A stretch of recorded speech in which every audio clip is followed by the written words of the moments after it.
obrigado a todos por terem vindo. Esta é mais uma iniciativa do JS Café, que a JS Amarante tem vindo a fazer, faz parte de um conjunto de iniciativas que nós decidimos realizar, no sentido de trazer a política também para a rua, de debatê-la em regime informal.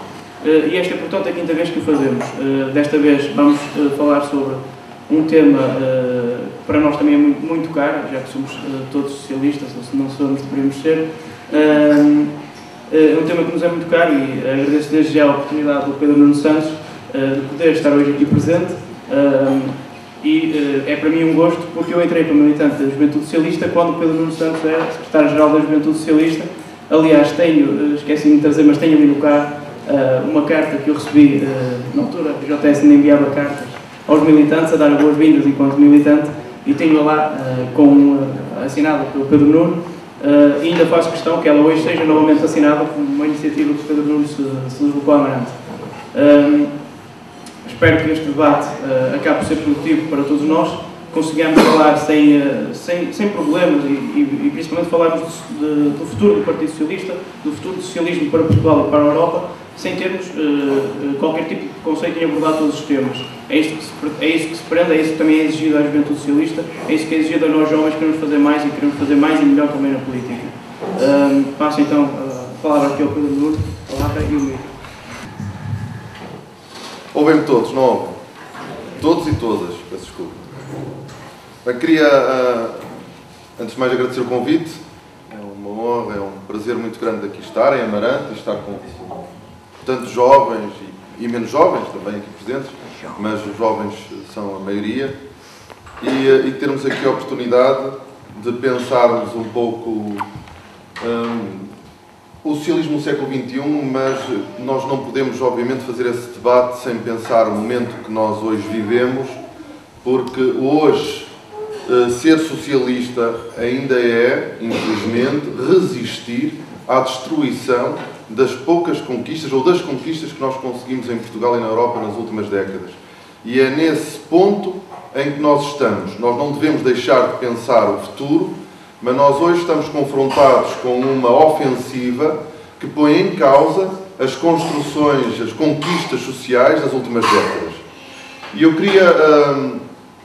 queria começar com a crise e chegarmos ao relatório do FMI, porque só fazendo este percurso nós podemos também discutir o país que queremos, a Europa que queremos e, já agora, permitam-me também, o Partido Socialista que nós queremos. Não há debate nenhum em que eu participe que não faça questão de pensar o nosso próprio partido. Nós não podemos nos limitar a fazer um combate ou uma reflexão sobre a governação do país, sobre aquilo que o PSD ou o mal que o PSD e o CDS fazem ao país. Nós temos que pensar e discutir também, entre nós, e estamos num café, portanto, com pessoas que não são do PS, a nossa própria estratégia de oposição. A minha posição pública é mais ou menos conhecida, eu sou crítico da forma como nós temos feito o combate político, e eu também quero falar sobre isso, e falo sobre isso. Nós lutamos muito pela democracia, era só o que faltava que nós não pudéssemos pensar de forma crítica também a forma como nós fazemos a oposição, a forma como o nosso partido funciona.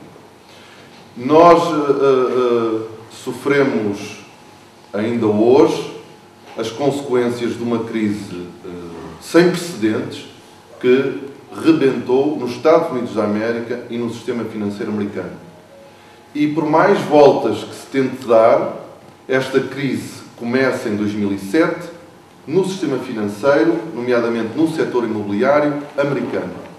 Não é uma crise que tenha surgido durante a governação do PS em Portugal, mas não é uma crise portuguesa.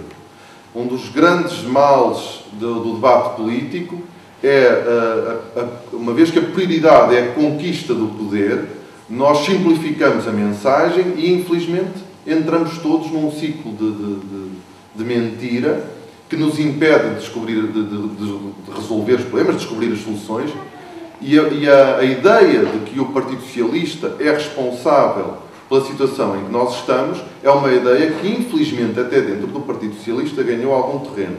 Mas é importante que nós nunca nos esqueçamos que nós vivemos uma crise profunda internacional, europeia, e que, portanto, os países mais frágeis, as economias mais frágeis da União Europeia, obviamente que a sentiram de forma mais dura. A Alemanha vai crescer praticamente zero este ano. Portanto, é uma crise que atingiu toda a gente, obviamente que atinge as economias mais frágeis de maneira mais dura.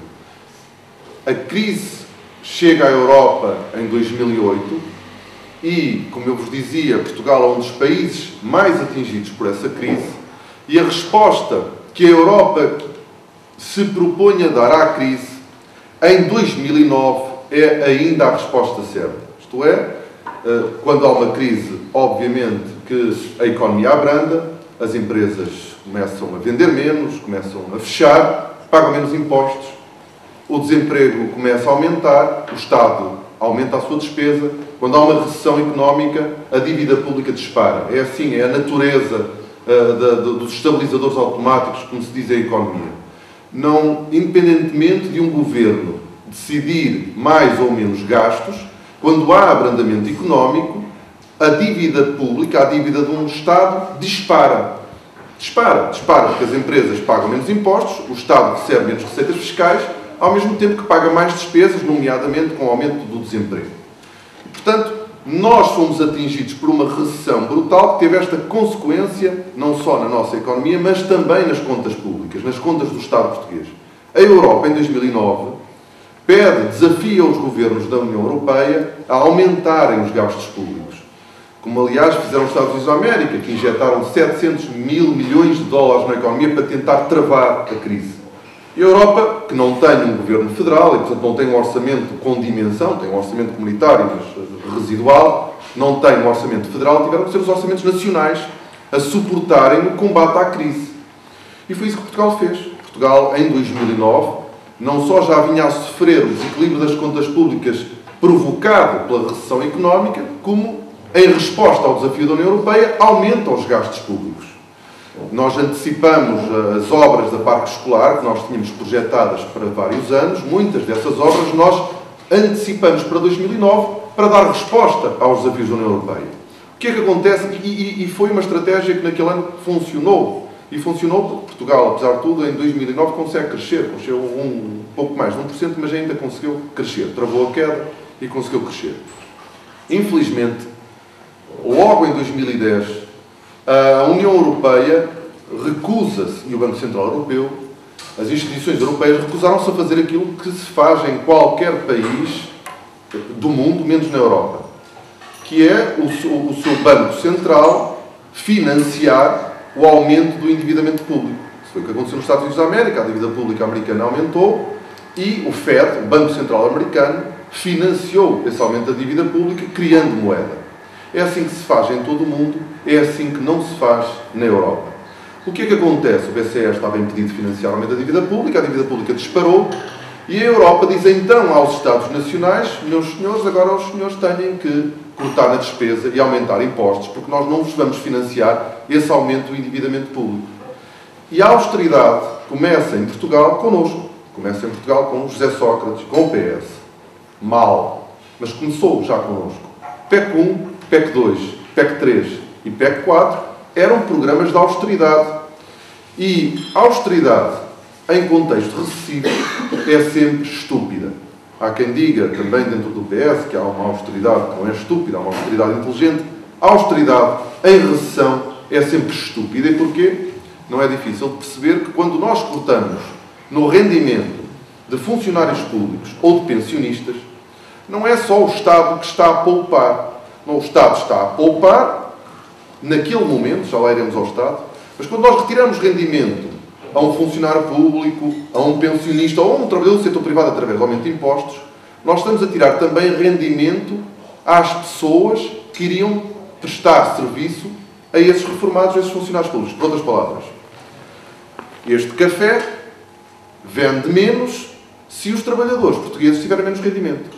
E, portanto, quando nós, num orçamento, retiramos salários, aumentamos impostos, estamos a retirar rendimento a essas pessoas diretamente e às outras onde essas pessoas iriam gastar. Tiramos a este café, por exemplo, que, por sua vez, vai depois pagar menos impostos. E quando nós fazemos isto, em vez de estarmos, aparentemente, a diminuir a despesa do Estado e a contribuir para controlar ou equilibrar as contas públicas, o que nós estamos a fazer é agravar.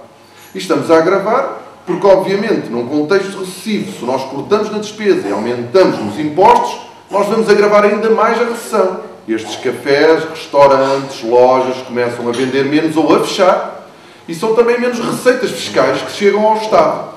E, portanto, paradoxalmente, no Estado, quando se corta na despesa e aumenta-se impostos, na expectativa de se controlar as contas públicas, o que acontece é o endividamento aumentar. E é com isso que nós nos temos confrontado desde que a austeridade passou a ser a receita aplicada em Portugal. Começou a ser aplicada por nós em 2010 e depois, a partir de 2011, com o acordo, com o memorando assinado entre o governo português e a Troika, então a austeridade atingiu níveis sem paralelo e, portanto, agravamos ainda mais o efeito recessivo na nossa economia.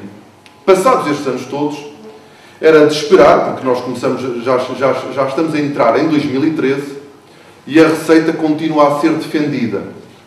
Passados estes anos todos, diz-nos a inteligência que nós já havíamos todos no país ter percebido que isto não funciona. Não funciona. Não só não funciona, como agrava a situação. Não é preciso ser economista, não é preciso ter mais do que 2 neurónios para perceber que a receita que está a ser aplicada em Portugal falhou, fracassou. E fracassou nos próprios termos em que ela foi imposta ao país. Porque nós, com mais dor ou menos dor, éramos capazes de compreender os sacrifícios que estão a ser pedidos aos portugueses, se sentíssemos que esses sacrifícios estariam a dar em alguma coisa. Isto é, temos menos rendimento, estamos com grandes dificuldades, as empresas estão a fechar, o país está mal, mas a dívida pública está a baixar. Mas nós vamos conseguir pagar tudo o que nos emprestaram, as coisas estão a funcionar. Se nós sentíssemos isso, suportaríamos melhor. Seria sempre difícil, doloroso, de grande sofrimento, mas compreenderíamos melhor os sacrifícios que vão ser impostos. Só que nós, mês após mês, estamos pior, o desemprego aumenta, as empresas fecham, a economia trava, cai, não é trava, bom, e a dívida pública não baixa. E estamos a ter um país destruído.